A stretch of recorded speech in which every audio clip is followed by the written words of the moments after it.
जय हिंद दोस्तों। आज के इस वीडियो में क्लास 12th बायोलॉजी अध्याय 1 जीवों में जनन रिप्रोडक्शन इन ऑर्गेनिज्म देखेंगे कि जो चैप्टर 1 दिया है जीवों में जनन। जीवों में जनन कैसे होता है, कौन कौन सी घटनाएं होती हैं, इसके बारे में हम आज अध्ययन करेंगे। तो सबसे पहले देखते हैं कि जीवन अवधि क्या है। जीवन अवधि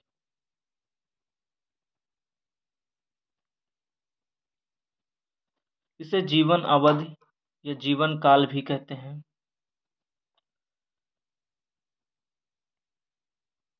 जीवों के जन्म से लेकर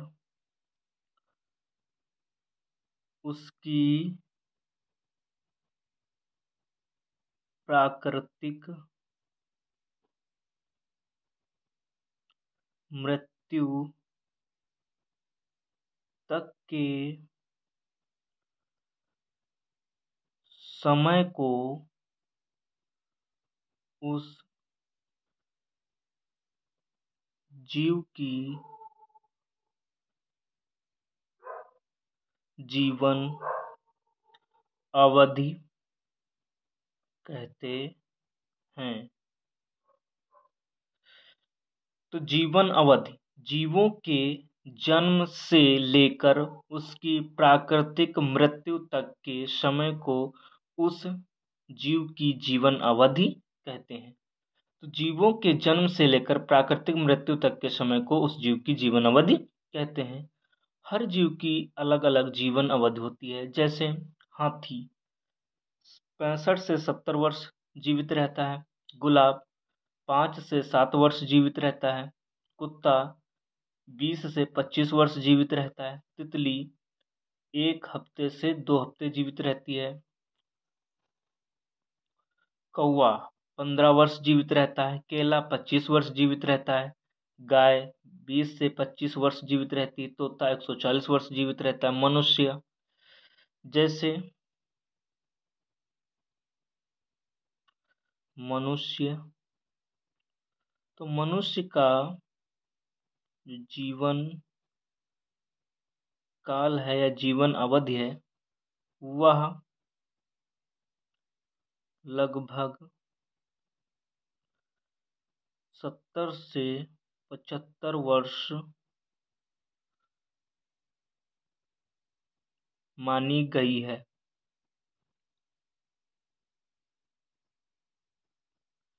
जो मनुष्य का जीवन काल है वह लगभग 70 से 75 वर्ष माना गया है या मानी गई है। हर एक जीव पृथ्वी पर जन्म लेता है। जन्म लेने के बाद वह जनन करता है। जनन करने के बाद एक निश्चित अवधि आती है। उस अवधि में वह मर जाता है। तो जितने भी संसार में जीव जंतु हैं वह जन्म लेते हैं। जन्म लेने के बाद युवावस्था में आते हैं। युवावस्था में जनन करते हैं और जनन करने के पश्चात वृद्धावस्था में मर जाते हैं। तो किसी भी जीव के जन्म से लेकर उसकी प्राकृतिक मृत्यु तक के समय को उस जीव की जीवन अवधि कहते हैं। हर जीव की जीवन अवधि अलग होती है, अलग अलग होती है।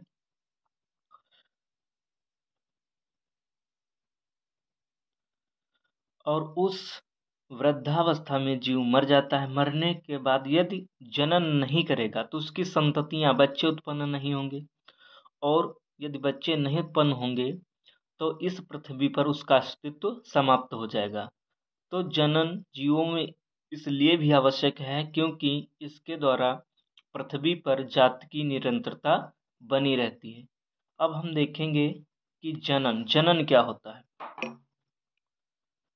तो जनन जनन को इंग्लिश में रिप्रोडक्शन कहते हैं। रिप्रोडक्शन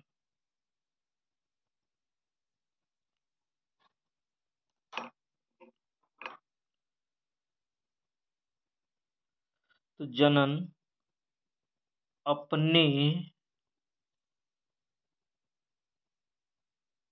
समान जीवों को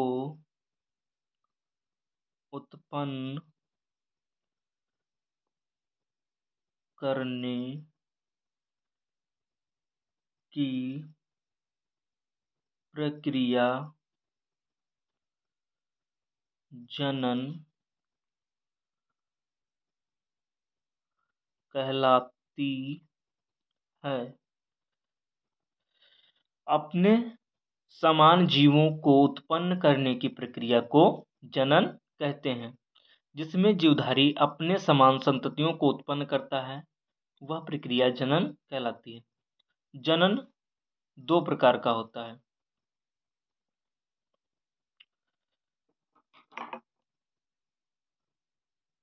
जनन रिप्रोडक्शन। तो जनन दो प्रकार का होता है। एक होता है लैंगिक जनन, दूसरा होता है अलैंगिक जनन। अलैंगिक जनन, लैंगिक जनन को सेक्सुअल रिप्रोडक्शन कहते हैं। तो हम देखेंगे लैंगिक जनन होता क्या है। तो लैंगिक जनन जनन की वह प्रक्रिया जिसमें नर तथा मादा दो विपरीत जनक भाग लेते हैं, नर और मादा, लैंगिक जनन कहलाता है। तो लैंगिक जनन वह प्रक्रिया है जिसमें नर तथा मादा दोनों भाग लेते हैं। एक मेल होगा, एक फीमेल होगा, उससे हम लैंगिक जनन कहते हैं। यानी विपरीत लिंग वाले जीव इस जनन में भाग लेते हैं, लैंगिक जनन कहलाता है।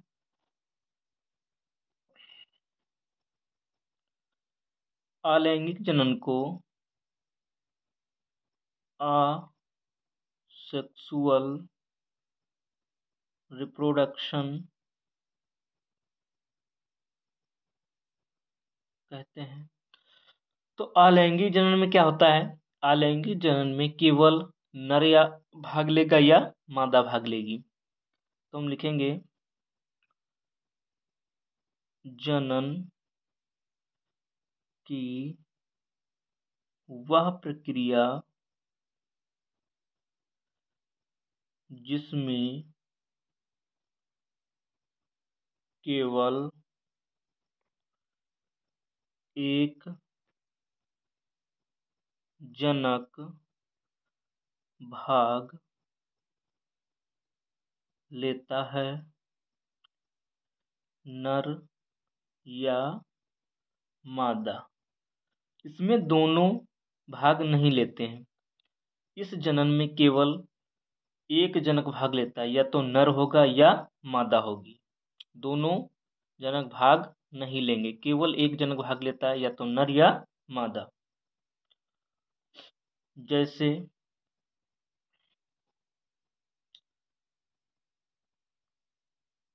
ये अमीबा है,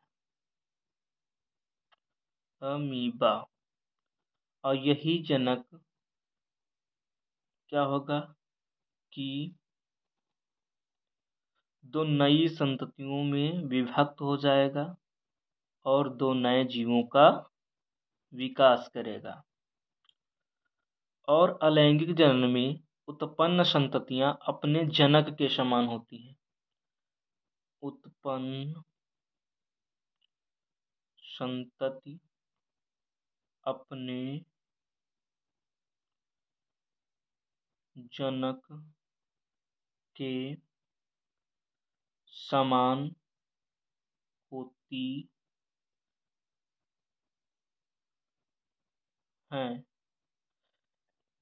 लेकिन लैंगिक जनन में उत्पन्न संततियां अपने जनक के समान नहीं होती हैं, उनमें कुछ विभिन्नताएं उत्पन्न हो जाती हैं, लेकिन अलैंगिक जनन से उत्पन्न संततियां अपने जनक जीव के समान होती हैं, इसलिए इन्हें क्लोन कहा जाता है। आकार में तथा आनुवंशिक रूप से अपने जनक के समान होती हैं, इसलिए इन्हें क्लोन कहा जाता है, या इन्हें इंग्लिश में आइडेंटिकल कॉपीज कहते हैं। अब देखेंगे लैंगिक जनन, सेक्सुअल रिप्रोडक्शन। तो लैंगिक जनन में दो विपरीत जनकों की आवश्यकता होती है। तो लैंगिक जनन में पहले भी बताया कि लैंगिक जनन में दो विपरीत जनकों की आवश्यकता होती है, एक होगा नर और एक होगा मादा। नर में नर युग्मक शुक्राणु और मादा में मादा युग्मक अंडाणु का निर्माण होता है। इन दोनों का नर युग्मक जो शुक्राणु है और मादा युग्मक अंडाणु है, इन दोनों का संलयन होगा, और संलयन होने के बाद इनकी संख्या अगुणित होती है, इसलिए n से प्रदर्शित करते हैं। इनकी संख्या भी अगुणित होती है, इसको भी n से प्रदर्शित करते हैं। तब इनका संलयन होता है तो इनकी संख्या 2n हो जाती है। इसे हम युग्मनज या जाइगोट कहते हैं, और इसी से भ्रूण का निर्माण होता है, और भ्रूण से शिशु बनता है, यानी नई संतान बनती है। तो लैंगिक जनन में नर तथा मादा दोनों भाग लेते हैं। नर में नर युग्मक शुक्राणु बनता है जो अर्धसूत्री विभाजन करता है, जिसकी संख्या n अगुणित रह जाती है, और मादा में मादा युग्मक अंडाणु बनता है, इसमें भी अर्धसूत्री विभाजन होता है। अर्धसूत्री विभाजन होने के पश्चात इनकी संख्या अगुणित n रह जाती है, और नर युग्मक शुक्राणु तथा मादा युग्मक अंडाणु के संलयन के पश्चात युग्मनज या जाइगोट का निर्माण होता है, और इससे भ्रूण का निर्माण होता है। भ्रूण बनने के बाद नई संतान या नए शिशु का जन्म होता है। और इस जनन में होता क्या है कि लैंगिक जनन में उत्पन्न संततियों में विभिन्नताएं उत्पन्न हो जाती हैं, क्योंकि इसमें नर तथा मादा दोनों भाग लेते हैं, और अलैंगिक जनन में विभिन्नताएं उत्पन्न नहीं होती हैं, क्योंकि उसमें केवल एक ही जनक भाग लेता है। तो हम लिखेंगे नोट बनाकर कि लैंगिक जनन से संततियों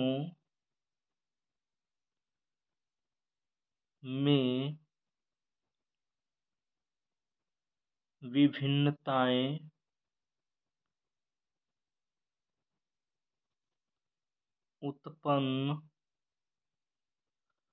हो जाती हैं। लैंगिक जनन से संततियों में विभिन्नताएं उत्पन्न हो जाती हैं, जबकि अलैंगिक जनन में विभिन्नताएं उत्पन्न नहीं होती हैं, इसका कारण है, अभी हम बताएंगे, अलैंगिक जनन।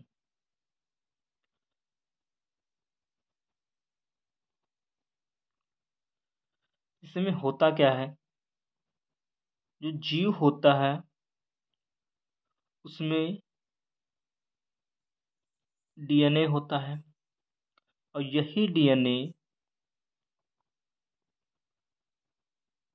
जो इसमें डीएनए होता है, यही डीएनए दो भागों में बट जाता है, और दो भागों में बटने के बाद ये जो दो नई संततियां बनी हैं, इन दोनों नई संततियों में यही डीएनए पहुंचता है।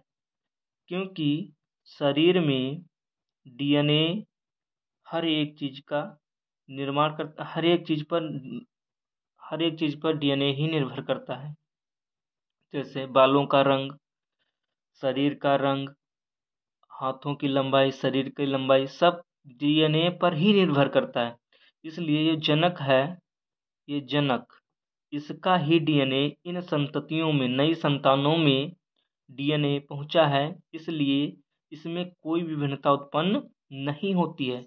जबकि लैंगिक जनन में नर तथा मादा का डीएनए अलग अलग होता है, और वह डीएनए नई संतान में पहुंचता है, इसलिए उसमें विभिन्नताएं उत्पन्न हो जाती हैं।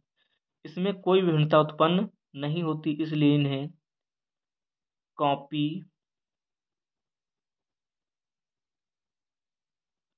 कहते हैं, या जनक जीव की कॉपी उत्पन्न होती है, से कॉपी होती है।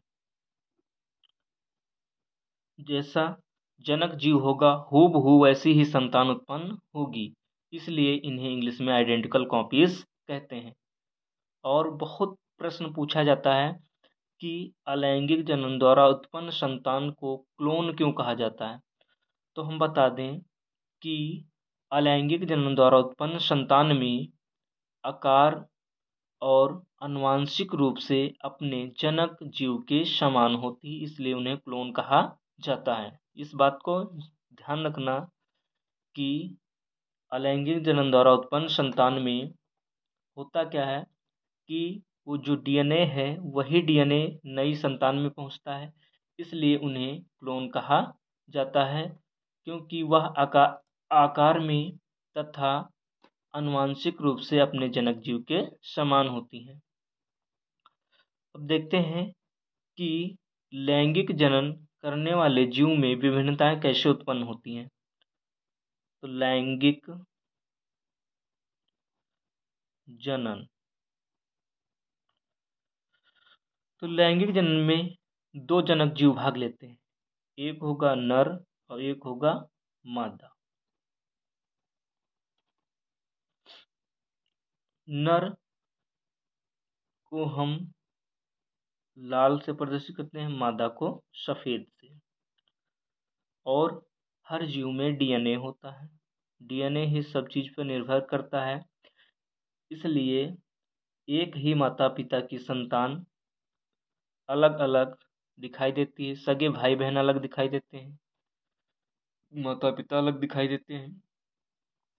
होता क्या है, ये नर डीएनए है, ये मादा डीएनए है, दोनों डीएनए जब आपस में मिलेंगे या संलयन होगा तो ये 2n बनाएगा, और 2n से नई संतति बनेगी। जब नई संतति बनेगी तो होगा क्या, ये लाल डीएनए और ये सफ़ेद डीएनए, दोनों डीएनए एक नए डीएनए बनेगा, और नए डीएनए बनने के पश्चात उसके जो गुण होंगे वो इन नर तथा मादा यानी माता पिता से समान नहीं होंगे, अलग होंगे, विभिन्नताएं उत्पन्न होंगी, वेराइटेशंस आएंगी। तो डीएनए नर तथा मादा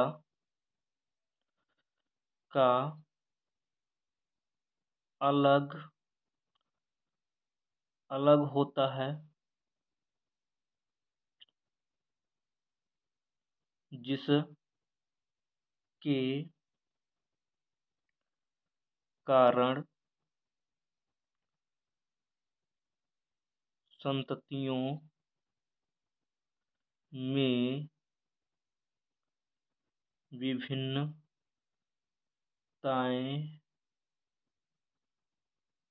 उत्पन्न होती हैं।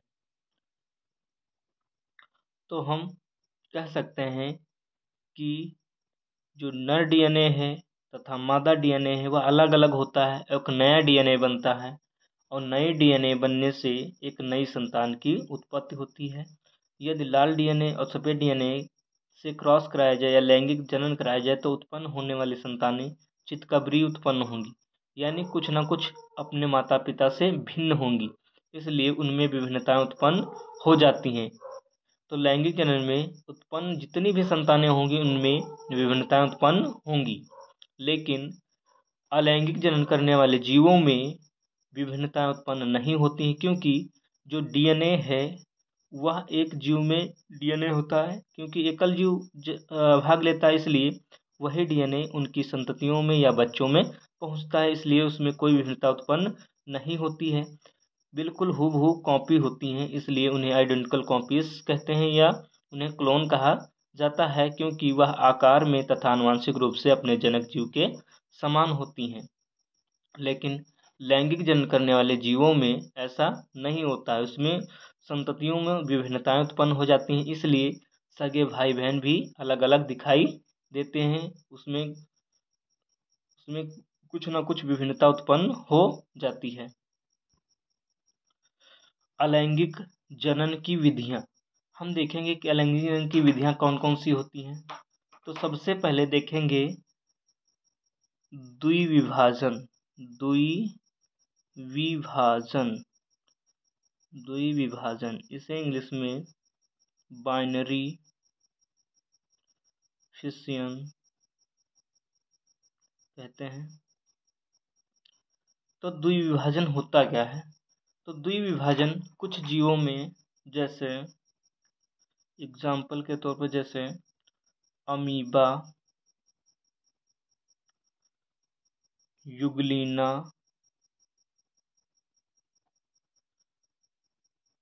सभी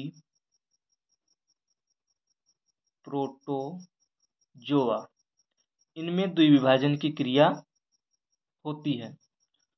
होता क्या है? जैसे अमीबा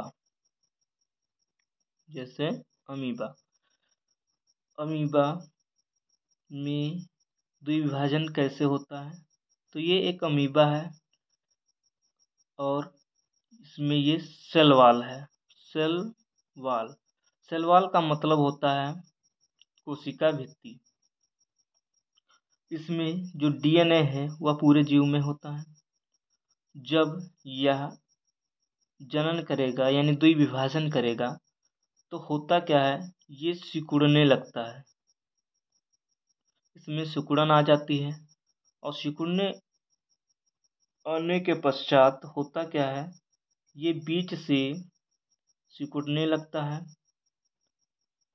और सिकुड़ने के बाद ये डीएनए पूरे जीव में फैलने लगता है।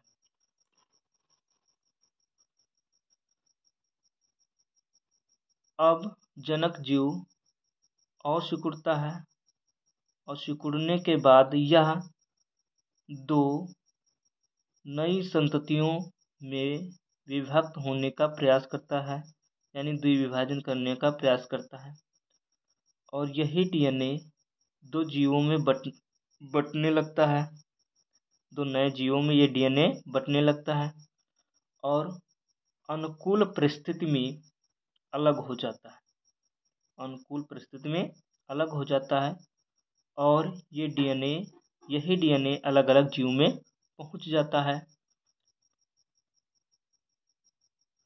और ये अलग होकर नए जीव का निर्माण करता है। यानी यही डीएनए अलग होकर दो नए जीवों का निर्माण करता है, इसलिए इन्हें द्विविभाजन कहते हैं और इसमें समान कॉपी होगी यानी हूबहू अपने जनक के समान होगा, इसलिए इन्हें क्लोन कहते हैं।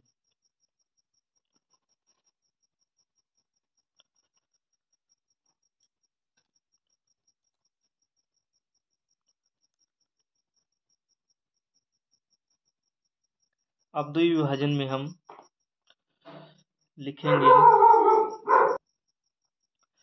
तो द्विविभाजन किसे कहते हैं, लिखेंगे एक जनक बीच से विभाजित होकर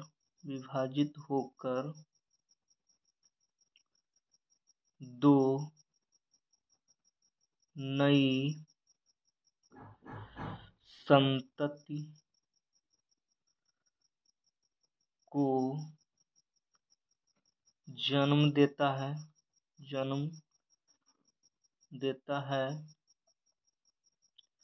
द्विविभाजन कहलाता है। यानी द्विविभाजन में होता क्या है, एक जनक बीच से विभाजित होकर दो नई संतति को जन्म देता है, द्विविभाजन कहलाता है। और द्विविभाजन जीव जैसे अमीबा, पैरामीशियम और युगलिना, प्रोटोजोआ, इनमें द्विविभाजन की क्रिया होती है या पाया जाता है। इसके बाद नेक्स्ट देखेंगे बीजाणु जनन।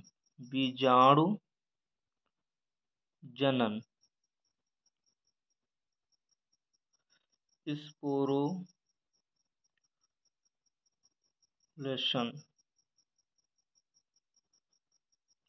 होता क्या है कि बीजाणु जनन में कि जीव बीजाणु उत्पन्न करते हैं और बीजाणु अंकुरित होकर नई संतान बनाते हैं, और इस प्रक्रिया को बीजाणु जनन कहते हैं। तो इसमें लिखेंगे जीव बीजाणु उत्पन्न करते हैं और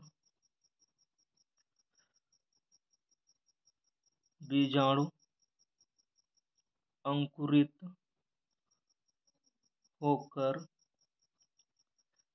नई संतान बनाते हैं।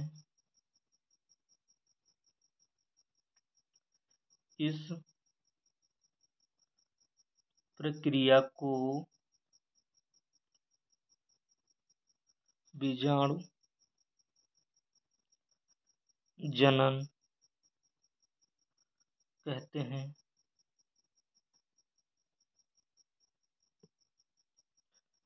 जैसे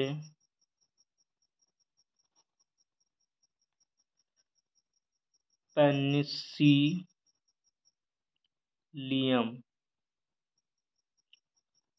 होता क्या है, जैसे इसमें कोई ये जीव है पेनिसिलियम, इसमें जो बीजाणु जनन होता कैसे है,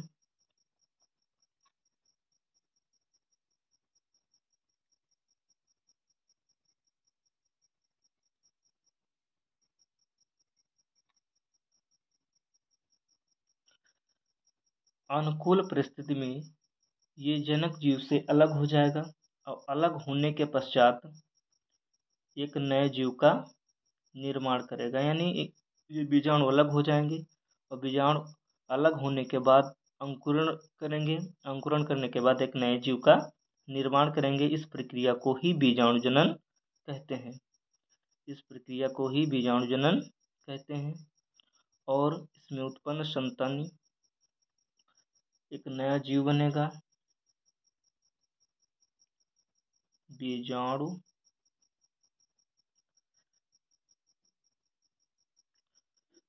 जनन से नया जीव। यानी बीजाणु जनन वह प्रक्रिया है जिसमें बीजाणु उत्पन्न होते हैं और बीजाणु उत्पन्न होने के बाद अंकुरित होते हैं। अंकुरित होने के बाद एक नए जीव का निर्माण करते हैं। इस प्रक्रिया को ही बीजाणु जनन कहते हैं। और जैसे पैलेसलिनियम हो गया, इसमें होता क्या है, ये जनक जीव से अलग होगा और अलग होने के बाद क्या करेगा, बीजाणु अंकुरित होगा। अंकुरित होने के बाद एक नए जीव का निर्माण करेगा, एक नया जीव बनाएगा। इस प्रक्रिया को ही बीजाणु जनन कहते हैं। आई होप आप लोगों को ये वीडियो बहुत ही समझ में आएगा। वीडियो अच्छा लगे तो लाइक करिए, चैनल को सब्सक्राइब करिए। आगे इसके नेक्स्ट पार्ट में हम बताएंगे।